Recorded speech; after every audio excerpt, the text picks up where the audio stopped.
क्या था वो कारण जिसकी वजह से सोनम रघुवंशी ने कर दी थी राजा रघुवंशी की हत्या। पति की उम्र लेकर के बढ़ाना चाहती थी अपने प्रेमी की उम्र। सुनकर बहुत अजीब लग रहा होगा, लेकिन यही सच है, क्योंकि उसे कुछ ऐसा पता था जिसकी वजह से वो अगर अपने पति का कत्ल कर देती है तो उसकी वजह से उसके प्रेमी की उम्र बढ़ सकती थी। और इन्हीं सारी चीज़ों के चक्कर में आकर के सोनम ने इस पूरी साजिश को अंजाम दिया और शादी के लिए तैयार हो गई। सुनने में बेहद अजीब लग रहा होगा, लेकिन यही हकीकत है कि उसे पता था कि वो अपने पति की हत्या करेगी तो अपने पति की आयु उसके प्रेमी को लगा देगी, उसके प्रेमी की आयु बहुत ज़्यादा बढ़ जाएगी। और इन्हीं सारी चीज़ों को मद्देनज़र रखते हुए सोनम ने राजा रघुवंशी से शादी की और उसकी हत्या की, ताकि उसकी उम्र उसके प्रेमी को लग जाए। नमस्कार, आदाब, सत श्री अकाल। मैं ज्योति गौड़, और जो मैं आज आपको बताने जा रही हूँ इस विषय में आप बहुत अच्छे से जानते हैं। इतने समय से सोनम रघुवंशी और राजा रघुवंशी को आप लोग आराम से जान चुके हैं, कोई नई चीज़ नहीं है। लेकिन आप क्या ये जानते हैं कि आखिर सोनम ने राजा रघुवंशी से शादी क्यों की? अगर वो किसी और से प्रेम करती थी तो आराम से उसके साथ विवाह करके अलग रह सकती थी। उसने आखिर राजा रघुवंशी से शादी की, शादी करके उसकी हत्या की, और हत्या करने के बाद उसने सोचा कि वो प्रेमी के साथ रहे। ऐसा आखिर उसने क्यों किया? वरना वो चाहती तो आराम से भाग जाती, भागकर शादी कर लेती, परिवार को मना लेती। लेकिन आखिर क्या थी वो वजह? इस वजह को अगर आप भी सुनेंगे तो सुनकर हैरान रह जाएंगे और आप सोचेंगे कि आखिर हमारा समाज कौन सी तरफ जा रहा है। दरअसल बता दें कि जो सोनम रघुवंशी है वो एक मांगलिक थी। इन लोगों का विवाह एक रामनवमी का एक त्यौहार होता है। रघुवंशी जो समाज होता है, रघुवंशी समाज में एक चिट्ठी डाली जाती है। जिनके घर में विवाह योग्य लड़का होता है, जिनके घर में विवाह योग्य लड़की होती है, वो उसके बारे में सारे गुण दोष, उसकी हाइट, उसकी उम्र, उसकी पढ़ाई, उसकी लिखाई, हर एक चीज़ लिख करके उसके अंदर डाल देते हैं।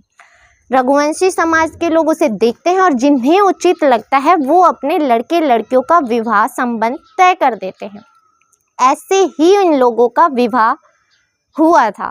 दरअसल राजा रघुवंशी थे जो मांगलिक थे, और जो सोनम रघुवंशी थी वो भी मांगलिक थी। बता दें आपको कि मांगलिक होना एक ग्रह नक्षत्र का एक हिस्सा है। इसके अंतर्गत बताया जाता है कि अगर एक मांगलिक इंसान की शादी एक मांगलिक इंसान से हो तो सब कुछ सामान्य रहता है, कोई भी दुर्घटना घटित नहीं होती, और साथ ही साथ दोनों की आयु में भी कोई फर्क नहीं पड़ता, और इन दोनों का विवाह होना ही एक तरह से उचित होता है। और कहा जाता है कि अगर एक मांगलिक की शादी किसी नॉन मांगलिक, यानी जो व्यक्ति मांगलिक नहीं है, उसके साथ कर दी जाए तो उनके घर में सुख शांति नहीं रहती, कलेश का वातावरण बना रहता है, और साथ ही साथ एक ना एक यानी लड़के या लड़की की आयु में भी फर्क पड़ता है, जिससे उसकी आयु कम हो जाती है। और कुछ लोगों के तथ्यों के अनुसार तो ये भी कहा जाता है कि एक की मृत्यु समय से पहले ही हो जाती है। दरअसल जो सोनम थी वो मांगलिक थी। अब बता दें कि जो सोनम थी वो जब अपनी पढ़ाई पूरी करती हैं तो पढ़ाई पूरी करने के बाद वो अपने पिता की कंपनी में ही, अपने पिता की एक प्राइवेट कंपनी जो उनकी खुद की है, उसी में बतौर एचआर की जॉब पर कार्यरत हो जाती हैं। और वो जब वहाँ कार्य कर रही होती हैं तो उन्हीं के यहाँ पर एक लड़का होता है जिसका नाम होता है राज कुशवाहा। वो वहीं पर मैनेजर के पद पर कार्यरत था, जो वहाँ पर हिसाब किताब का कार्य देखा करता था। सोनम से उम्र में 4 वर्ष छोटा था।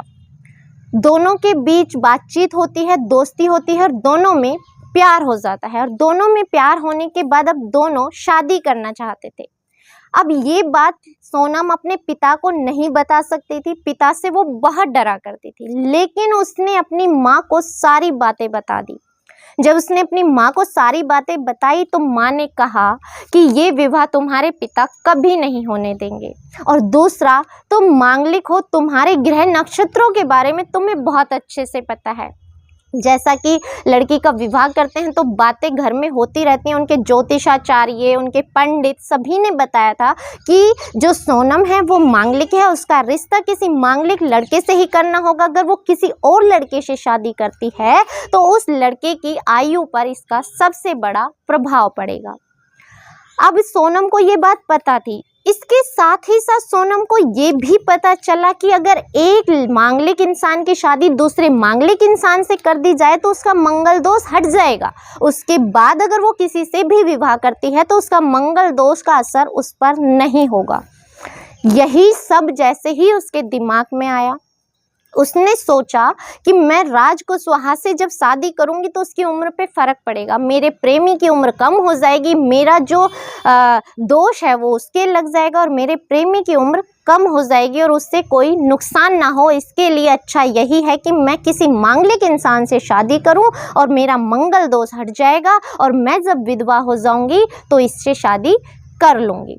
अब जैसा कि उसकी माँ राजी नहीं है, पिता को मना नहीं सकती, तो अब ये एक साजिश बुनती है कि क्यों ना मैं राजा रघुवंशी से शादी कर लूं जिससे मेरा मंगल दोष हट जाए। मंगल दोष हटने के बाद मैं राज कुशवाहा से शादी कर लूंगी। जैसा कि मैं एक विधवा हो जाऊंगी, मैं एक लाचार अबला नारी रहूंगी, घर वालों को भी मना पाऊंगी, लोग मेरे साथ सहानुभूति दिखाएंगे और सहानुभूति में मेरी शादी राज कुशवाहा से आसानी से कर दी जाएगी।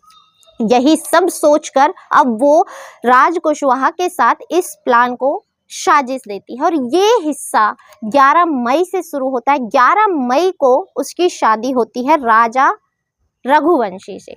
11 मई को शादी होती है। 11 मई की 12 मई की सुबह दुल्हन विदा होकर के ससुराल पहुंच जाती है। अब आप सुनिएगा, 11 मई को शादी हुई, 12 मई को विदा होकर दुल्हन ससुराल आई, 12 मई 13 मई को वो ससुराल रही, यानी 24 से 48 घंटे। इसके बाद वो 14 मई को अपने मायके वापस चली गई। मायका बेशक इंदौर में है लेकिन वो मायके वापस चली गई। 14 मई को वो मायके में है। 14, 15 और 16 मई को उज्जैन में राजा रघुवंशी के यहाँ किसी की शादी है, वो उसे मायके से लेते हैं और लेकर के कार से उज्जैन जाते हैं। लेकिन इस बीच भी जो सोनम और राजा रघुवंशी हैं वो दोनों अकेले हैं। एक ऐसा अच्छा समय दोनों बिता सकते थे जिसमें पहली बार शादी के बाद दुल्हा दुल्हन साथ में घूमने गए, एक हसीन पल बिताया जा सकता था। लेकिन इस बीच भी सोनम राजा रघुवंशी से कटी कटी रहती हैं, उससे बातचीत नहीं करती हैं, उससे दूरी बनाकर रखती हैं। शादी के वक्त भी वो किसी से चैटिंग कर रही हैं, फ़ोन पर बातें कर रही हैं और जैसे ही राजा वहाँ पहुँचते हैं वो फ़ोन कट कर देती है। अब वो वापस आते हैं, सोनम को उसके मायके छोड़ते हैं और घर आ जाते हैं। अब यहीं से सारी प्लान का हिस्सा शुरू होता है, यानी सारी साजिश 16 मई से रचना शुरू हो गई थी। 17 मई को जो राज कुशवाहा है यानी सोनम का प्रेमी, वो अपने ही पड़ोस में रहने वाले 3 लड़कों को सुपारी दे देता है राजा रघुवंशी की। अब 17-18 मई, अब जो सोनम है वो वहीं से यानी मायके से ही अपने पति के साथ हनीमून की टिकट बुक करा देती है। उसे पता था कि इसे कामाख्या देवी जाना है और शिलोंग उसके पास में ही पड़ता है। सारी प्लान उसने रच लिया था। अब वो बिना बताए ही वहां से टिकट बुक करा देती है, जबकि इनके ज्योतिषाचार्य ने कहा था कि कुछ समय तक आप लोगों को बाहर नहीं जाना है, और ऐसा लड़की के ही आचार्य ने कहा था। लेकिन लड़की को इस बात से फिक्र ही नहीं है, क्योंकि वो तो चाहती है कि कोई दुर्घटना घटित हो। उसे तो सिर्फ मंगल दोष हटाना है और मंगल दोष हटाने के नाम पर पति को भी रास्ते से हटाना है। अब वो वहां से टिकट कर देती है और मायके से ससुराल नहीं आई है, सिर्फ 2 दिन ससुराल रही, यानी 12 और 13 मई को। 20 मई को सीधा वहां से एयरपोर्ट पहुंचती है और एयरपोर्ट पहुंचकर पति के साथ चली जाती है। अब जाने के बाद वहां पर कामाख्या देवी के दर्शन करती है और वहां जाकर के हर एक लोकेशन कातिलों को भेजती रहती है। कातिलों को लोकेशन भेजती रहती है और आखिर में जब कत्ल हो रहा होता है तो वो वहीं पर बिल्कुल सामने खड़ी होती है। आप सोचिए कि एक प्रेमी की आयु बढ़ाने के लिए उसने अपने पति जिसके साथ 7 फेरे लिए थे उसकी आयु को हमेशा के लिए खत्म कर दिया।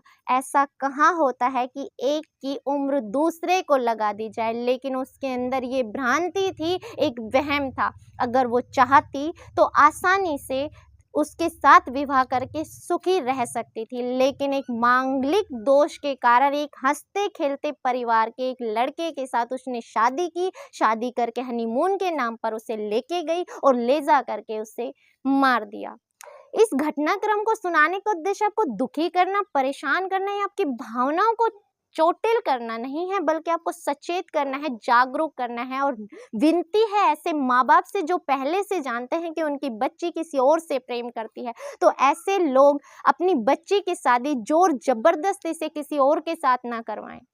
क्योंकि आजकल ये चीज़ है कि पहले के लोग डरा करते थे कि हमारी बेटी की हमने कहीं और शादी कर दी और हमारी बेटी पता नहीं कैसे किस हाल में रहेगी, लेकिन अब तो बेटों के माँ बाप भी डरने लगे हैं कि कहीं बहू आकर के अपने प्रेमी के चक्कर में उसके बेटे को ही ना मार दे। और ये एक केस नहीं है, ये आए दिन ऐसा केस होता जा रहा है। लग रहा है पति मारो अभियान चल रहा है। प्रेमी से शादी नहीं होती, शादी जबरदस्ती कर दी जाती है, किसी भी हालात में कर दी जाती है। बाद में प्रेमी के साथ पत्नी पति को रास्ते से हटा देती है। लेकिन इसमें तो एक अलग ही बात सामने आई है कि पति की आयु हटा करके पति की आयु अपने प्रेमी की आयु में लगानी है। लेकिन अब क्या होगा? अब सोनम को कम से कम उम्र कैद की सजा तो होगी, और जिसकी आयु वो बढ़ाना चाहती थी वो भी जिंदगी भर अब सलाखों के पीछे ही रहेगा। किसी की उम्र तो नहीं बढ़ी, लेकिन एक मासूम बेटे की उम्र हमेशा हमेशा के लिए खत्म हो गई, उस मासूम की जिसकी कोई गलती तक नहीं थी। इसी के साथ इजाज़त चाहूँगी, मिलते हैं अगली किसी सच्ची घटना के साथ। तब तक अपना ख्याल रखें, स्वस्थ रहें, सुरक्षित रहें। जय हिंद, जय भारत।